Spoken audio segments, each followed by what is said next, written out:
Hey, it's Matt. Welcome to another episode of Unbearable 73. I don't think I need my headsets for this one. I'm just talking. So let's get that out of the way so I don't get a headache. So one of the surprisingly good TV shows of 2022, which was From, starring Harold Perrineau as the lead character, Sheriff Boyd. Even though technically it's an ensemble, he's really the heart of the show. Catalina Sardina Moreno, who's kind of hot, so on and so forth down the list, In any case, this was a surprisingly good show. Now, I reviewed, I think I did a single season review for last season. I don't remember. If I remember, I'll link it below. And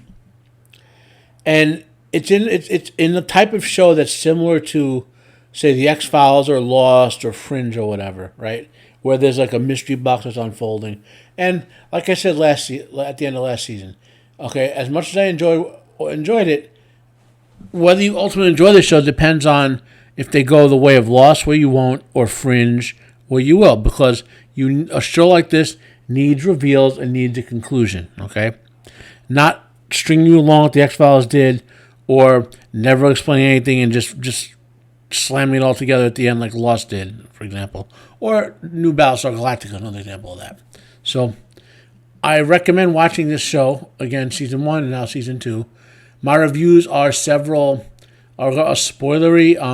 very spoilery. I am technically I write my reviews shortly after the episode, but you're probably getting this a couple weeks behind. You should get like the first 2 or 3 of them this week. It's a working thing. So Let's get into this. Season 2 premiered right at the point where last season ended, with several cliffhangers for each of the subplots. Season 1 was on Epix. Now it's on MGM Plus, so it's a bigger, wider presence. I have links to the TVDB, IMDB, and Wikipedia pages below, so you can explore the topic if you want. And Harold Perrineau, who I mentioned before, as Sheriff Boyd Williams, okay. He was nominated for a Saturn Award for Best Actor in a network or a cable television series, along from being nominated as the best horror series. And the third season is already being developed, so they renewed for 2 basically for sure. So the production value seemed to be the same high quality the first season had. Kind of what drew me in, I admit, was the Pixies their cover of Que Sera Sera.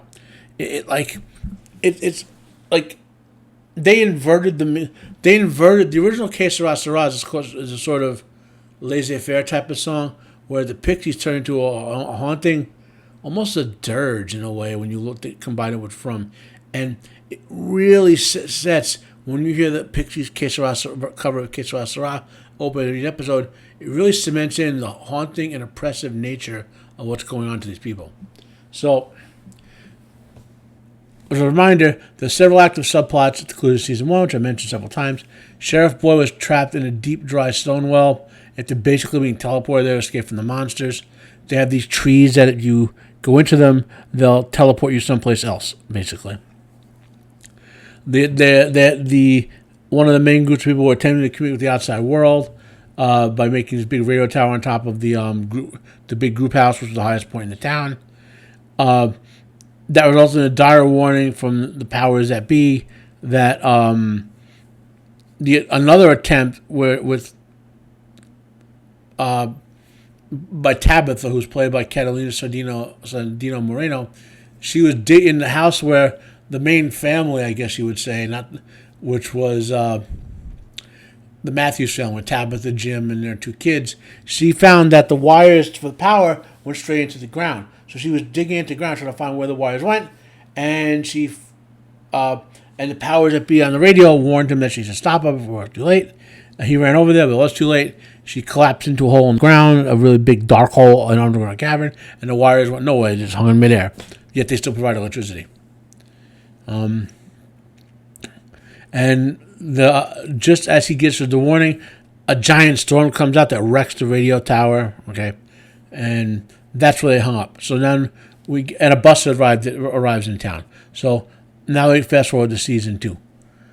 Now, Sheriff Boyd's storyline worried me the most, okay? Because in pretty much almost every way that matters, he's the core of this show. So he was trapped in that deep well.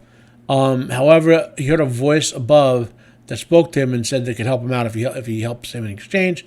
And Boyd was able to spend most of the episode climbing to the top of the well with the sort of hand over hand and with this rope that some voice drew down there, okay? Now, so much else was going on in other parts of the episode. I was a little worried that having Boyd separate from those events might derail the show's plot if and when Boyd returned to participate in them. So when I was writing this, I had not seen episodes 2, 3, or 4 yet, okay?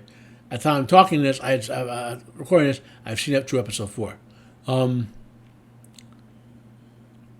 it's possible at the end of the season they can kill Boyd off. I mean, you never know with a show like this. Next, we find out that Tabitha had basically tunneled down into hell. Victor arrives to save her and tell her that she's fallen to underground caverns where the monsters who are killing them at night go to sleep in the daytime, right? And I think this save is going to be a turning point in Victor's relationship with the Matthews family, because Tabitha and Jim have been very mistrustful of him.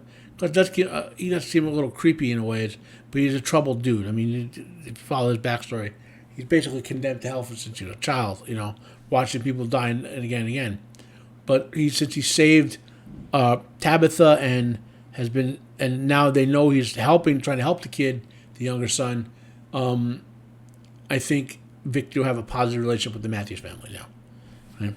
Now, the other main storyline, I guess you would say, involves how dealing with the arrival of all the newcomers on the bus at the same time as Jim is leading the effort to dig out Tabitha. And as they're doing that, the powers that be collapse the house by basically sucking it into the hole. Okay, that traps Jim in there.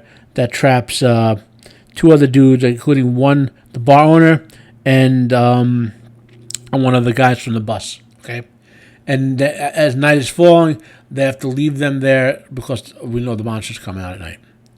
So, all things taken into consideration, From gets right back into the action. The tension just picks up within a minute of each subplot. Right now, here's the thing: this show, and I had this thought when I first watched just the first episode, and I will comment on this as it goes. Okay, this show reminds me more and more of Harlan Ellison's masterwork story, For I Have No Mouth and I Must Scream. If you never heard of that, I have a Wikipedia link for you below. Basically, the premise is that a sapient supercomputer has traps of humans in a contained location and is torturing them. It's obviously way more nuanced than that, but I wanted you guys to. It's a good read. So, final thoughts: I would rate the first episode an 8 out of 10. My main concern is getting Boyd back to where he belongs as the leader of the group. Okay? Thanks for watching my video. Smash the like button if you liked it. Hit dislike if you didn't. Comment down below if you have any questions for me or about this video. Please share the video if you found it worthwhile. I'm Matt. This has been another episode of Unbearable 73. Have a nice day, and I am out of here.